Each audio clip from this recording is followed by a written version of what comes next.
అప్పుల బాధలు వెంటాడుతున్నాయా? అయితే 6 JVR వారి జాతిరత్నాలు ధరించండి.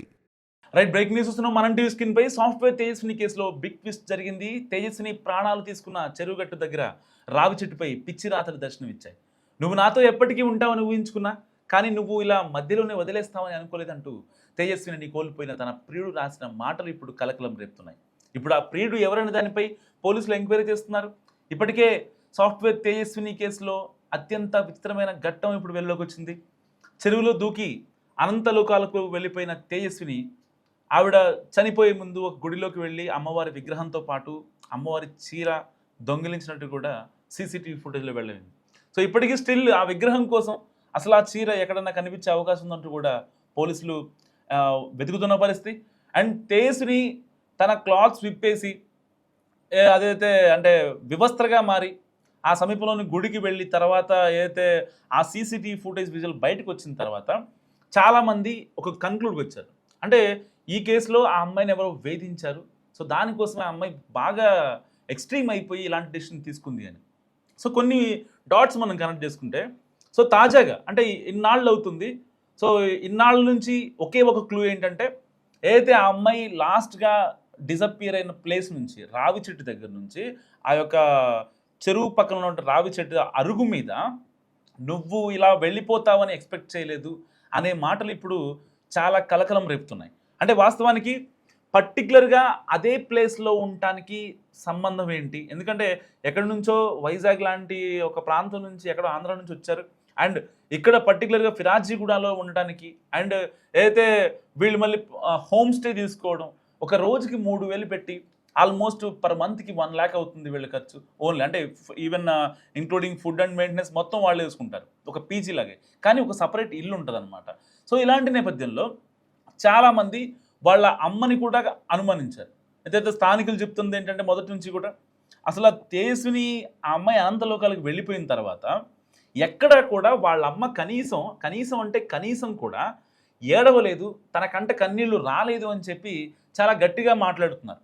ఈవెన్ స్థానికులు వెళ్ళి ఆ అమ్మాయి ఏదైతే చనిపోయిన తర్వాత వాళ్ళ ఇంటికి వెళ్ళి మాట్లాడినా కూడా ఎక్కడ కూడా వాళ్ళ అమ్మ అంటే ఆ యొక్క బాధ అనేది ఆ యొక్క అంటే కన్న కూతురు నన్ను వదిలి వెళ్ళిపోయింది, మరి ఇప్పుడు నాకు ఎవరు తోడు ఉంటారు, ఇన్ని రోజులు ఆ అమ్మాయి శాలరీతో బతికాను, లేకపోతే ఆ అమ్మాయి అంటే చనిపోయిందనే 1% బాధ కూడా ఆవిడలో కనిపించలేదు. ఈవెన్ పోలీసులు కూడా అదే మాట చెప్తున్న పరిస్థితి. అంటే ఇప్పటిదాకా ఏమనుకున్నారు, వాళ్ళ అమ్మకి ఏదన్నా అంటే ఆస్తి సంబంధాలు కావచ్చు, కొన్ని వివాదాలు కావచ్చు, ఆ విద్వేషాలుగా మారి ఈవిడేమైనా చేసిందా అనే కోణంలో కూడా చాలామంది ఆలోచించున్నారు. కానీ కట్ చేస్తే వాళ్ళిద్దరి మధ్య భేదం ఉన్నది అనే వివాదాలు ఉన్నాయన్నది ఎంత నిజమో, ఇప్పుడు ఇతను ఎవరో రాసిన అయితే ఆ పిచ్చి రాతలు ఉన్నాయో, సో వాళ్ళిద్దరి మధ్య ఏదో గొడవలు ఉన్నాయి.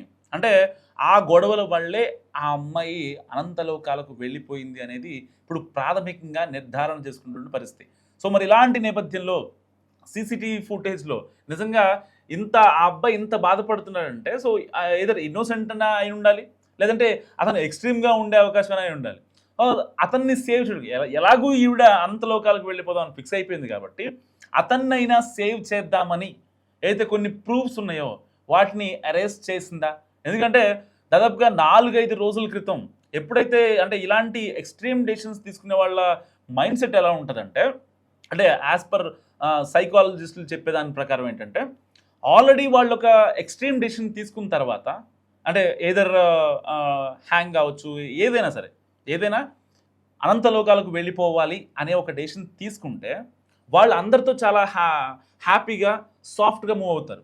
అప్పటిదాకా ఓవర్ థింక్ చేసిన వాళ్ళు ఎవరైతే ఉంటారో, అప్పటిదాకా ఎవరితో మాట్లాడని వాళ్ళు ఎవరైతే ఉంటారో, ఒంటరిగా ఉండాలి అనే వాళ్ళు ఎవరైతే అనుకుంటారో వాళ్ళు కనుక అంటే నలుగురితో మాట్లాడి వాళ్ళు హ్యాపీగా ఉండాలంటే యాక్సెప్ట్ చేసేసి ఇక నేను అనంతలోకాలకు వెళ్ళిపోవాలి, ఇక నేను ఉండలేని ఈ భూమి మీద అని ఎప్పుడైతే అనుకుంటారో వాళ్ళు అందరిలో కలిసిపోతారు. సో ఈ అమ్మాయి కూడా తేజస్విని కూడా సైకాలజిస్టులు చెప్తున్న దాని ప్రకారం అందరితో కలివిడిగా తిరిగింది, వాళ్ళ అమ్మతో కూడా మాట్లాడిందంట. సో అంతకుముందు కొంచెం ఇబ్బందిగా ఉండేది. ఒక పక్క అమ్మాయి సాఫ్ట్వేర్ జాబ్ చేస్తుంది అండ్ ఒక MNC కంపెనీలో, సో ఇక్కడ ఫిరాజ్గూడ నుంచి గచ్చిబౌలి వెళ్ళాలంటే చాలా లాంగ్ అవుతుంది. ఎదర్ మియాపూర్ కానీ మాదాపూర్ కానీ ఇలాంటి ఏరియాస్లో ఉందామని చెప్పి ఆ అమ్మాయి అనుకోవడం, అండ్ దానికి సంబంధించి అప్పుడే హోమ్ స్టేకి ఆల్మోస్ట్ ఏదైతే 2 నెలలు రెంట్ ఒకసారి కట్టడం. ఎందుకంటే పర్ మంత్ దానికి ₹1,00,000 అనమాట. సో 2 నెలలకి ఉంటామని చెప్పారు. 2 నెలలకు సంబంధించి 2 లక్షలు ముందే అంటే డబ్బులు కట్టేశారు.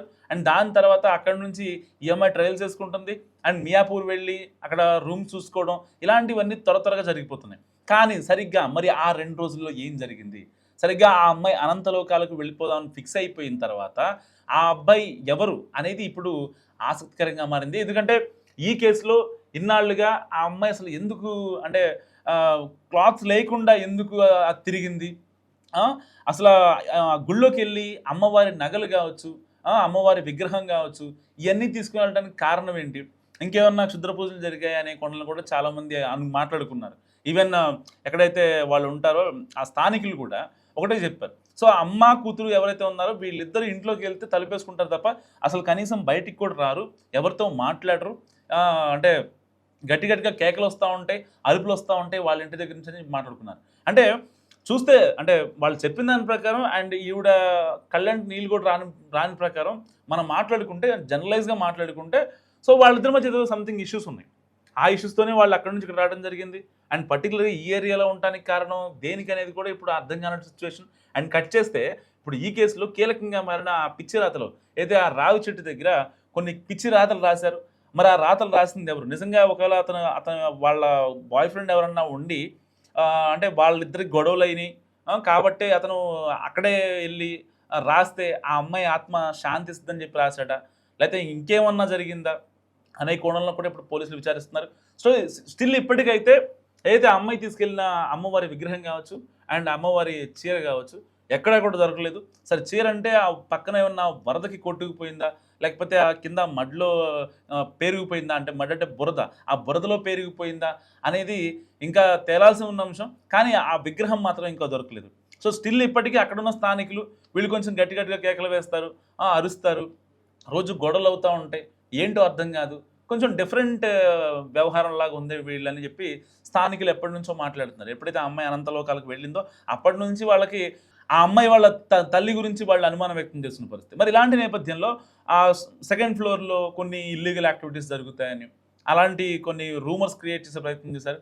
వాస్తవానికి అదొక హోమ్ స్టే అన్నాక ఒకళ్ళు తీసుకుంటే హోమ్ స్టే, ఇప్పుడు సపోజ్ ఓఏ రూమ్ ఉందనుకోండి, ఓఏ రూమ్ అంటే 24 అవర్స్కి ఒక ₹1000 ఒక 1500 అంటే హోటల్ ఆ స్టార్ని బట్టి వాళ్ళ యాంబియన్స్ని బట్టి చెల్లిస్తారు కదా. సో 24 అవర్స్ వరకు మనకి ఆ రూమ్ మనకే ఉంటుంది. కానీ ఇది హోమ్ స్టే, ఇది డే వైజ్ ఉంటుంది, వీక్లీ వైజ్ ఉంటుంది, లేదంటే మంత్లీ వైజ్ ఉంటుంది, అలా ఉంటుంది అనమాట. సో పర్టికులర్గా ఆ ఓనర్ ఎవరైతే ఉంటారో వాళ్ళు థర్డ్ పార్టీకి లీజ్ చేస్తారు. ఈ కస్టమర్ కట్టే డబ్బు ఏదైతే ఉందో డైరెక్ట్గా థర్డ్ పార్టీ నుంచి ఓనర్కి మనీ వెళ్తుంది అనమాట. ఇది దాని వ్యవహారం, హోమ్ స్టే వ్యవహారం. సో ఈవెన్ ఆ ఫుడ్ కూడా ఈ థర్డ్ పార్టీ అయినా పెట్టవచ్చు, లేకపోతే ఓనర్ అయినా పెట్టవచ్చు. వాళ్ళిద్దరి మధ్య ఉన్న అంగీకారం బట్టి ఎవరైతే వాళ్ళు పెడతారనమాట. సో దానికి సంబంధించిన మెనూ ఉంటుంది పర్టికులర్గా. సో మళ్ళీ వేరే వాళ్ళని తీసుకొచ్చి అక్కడ ఏదో చేయించారు ఇల్లీగల్ యాక్టివిటీస్ అని చెప్పి చాలామంది మాట్లాడుకున్న పరిస్థితి.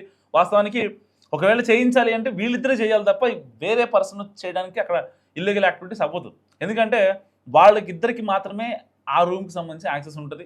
అండ్ వాళ్ళకి ఎవరైతే ఒక మేడ్ ఉంటారో ఆవిడకి మాత్రమే ఉంటుంది, వీళ్ళకి మాత్రమే ఉంటుంది. సో ఇంకొక థర్డ్ పర్సన్ వచ్చి అక్కడికి వచ్చి ఏదో ప్రాస్టిట్యూషన్ చేశారు, ఇంకోటి చేశారు. నిజంగా అంటే అమ్మాయి ఆల్రెడీ అనంతలోకాలకు వెళ్ళిపోయింది కాబట్టి ఇలాంటి నేపథ్యంలో మనం ఆవిడ మీద అలాంటి ఒక మచ్చ వేయడం నిజంగా కరెక్ట్ కాదు. సో వ్యూవర్షిప్ కోసమో లేకపోతే మనం మాట్లాడుకునే మాటలో ఆవిడ క్యారెక్టర్ని కించపరిచేలాగా ఉండడం అనేది నిజంగా కరెక్ట్ కాదు. సో ఏదేమైనప్పటికీ ఇప్పుడు కట్ చేస్తే అంటే ఇన్ని ట్విస్టుల తర్వాత ఇప్పుడు బయటకు వచ్చిన అంశం ఏంటంటే వాళ్ళ ప్రియుడు రాసిన మాటలు సరిగ్గా ఎక్కడైతే తేజ్ని లాస్ట్ సీన్ ఉందో సరిగ్గా అదే ప్లేస్లో అతను రాసిన రాతలు ఇప్పుడు కలకలం రేపుతున్నాయి. అంటే ఒక వ్యక్తితో తనకి ఆ గొడవ ఉంది, ఆ బాధ ఉంది, అండ్ ఇటు ఇంట్లో ఏదైతే వాళ్ళ అమ్మతో కొంచెం విభేదాలు నడుస్తున్నాయి. సో ఆస్తిపరంగా కావచ్చు, లేకపోతే వాళ్ళ తల్లి కూతుళ్ళ మధ్య ఉండే నార్మల్ గొడవలు కావచ్చు, ఏవైనా సరే ఆ గొడవలు జరుగుతున్నాయి. ఇటుపక్క ఆఫీస్ టెన్షన్ అండ్ ఫిరాజ్గూడ నుంచి గచ్చిబౌలి వెళ్ళటం చాలా లాంగ్. సో అట్లీస్ట్ మనం మియాపూర్ షిఫ్ట్ అయిపోదాం అనే దానికి వాళ్ళమ్మ నో చెప్పకపోవడం, అండ్ దానికి సంబంధించి ఆల్రెడీ హోమ్ స్టేకి మనం డబ్బులు కట్టేసాం కాబట్టి సో మళ్ళీ తర్వాత వెళ్దామని చెప్పి పోస్ట్పోన్ అవ్వడం, అండ్ ఈ క్రమంలో వాళ్ళ బాయ్ ఫ్రెండ్ ఎవరైతే ఉన్నారో అతను ఏమన్నా ఎక్స్ట్రీమ్ అయ్యాడా, అతను ఎవరనేది కూడా తెలియాల్సి ఉంది. సో ఇప్పటికే ఆ ఫారెన్సిక్ టీమ్ ఏదైతే ఉందో తేజస్విని ఫోన్ని తీసుకున్నారు. దానికి సంబంధించిన మెసేజ్ కూడా రిట్రైవ్ చేస్తున్న పరిస్థితి. సో మరికొద్ది సేపట్లో దీనికి సంబంధించిన కాల్ డేటా కూడా బయటకు వచ్చే అవకాశం ఉంది. సో మరి మీరేమనుకుంటున్నారు ఇన్ని డాట్స్ చూసిన తర్వాత? నిజంగా వాళ్ళ బాయ్ ఫ్రెండ్ వల్ల చనిపోయిందా, లేదంటే వాళ్ళ ఇంట్లో ఏదైతే తగాదాలు కావచ్చు, ఆ యొక్క అంటే మిస్కమ్యూనికేషన్స్ కావచ్చు, వాటి వల్ల అనుకుంటున్నారా? మస్తు కామెంట్ చేయండి.